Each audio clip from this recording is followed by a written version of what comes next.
colombine per la nostra tavola di Pasqua salate. Qualcuna di voi, ho postato la ricetta di quelle dolci, mi ha detto: Maria, si possono fare salate? Sì, queste qua le potete usare sia come pane da tavola oppure tagliare e farcire, perché io all'interno le ho fatte vuote, le ho fatte semplici. Se voi ci volete aggiungere qualcosa, ci potete aggiungere qualsiasi cosa. Io ho preferito farle così. Noi le andiamo a preparare perché non sono morbide, sono morbidissime, quindi noi le dobbiamo preparare. Andiamo.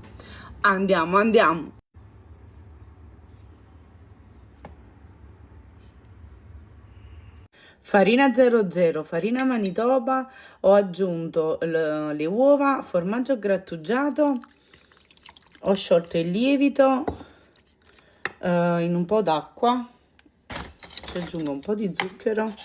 Per le dosi,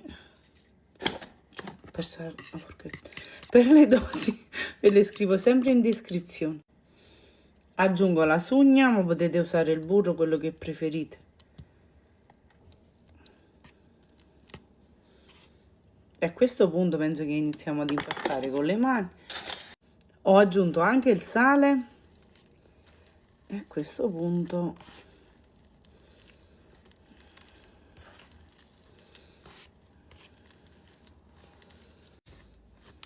eccolo pronto.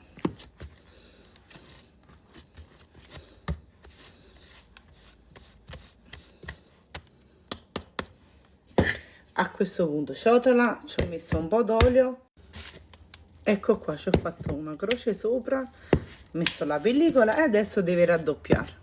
2 ore e mezza più o meno, è raddoppiato. Va bene così perché comunque le dobbiamo far lievitare di nuovo. Se la bilancia ha pesato bene, le ho fatte tutte da 150, perché ultimamente nemmeno con la bilancia vado d'accordo.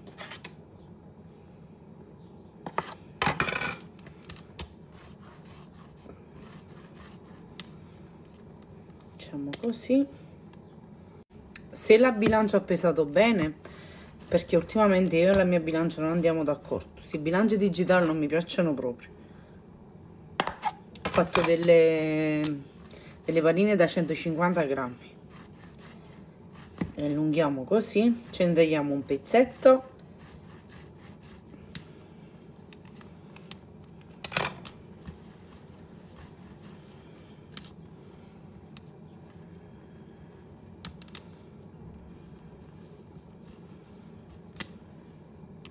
Eccole qua, ne sono 6, io copro e faccio riposare un po'.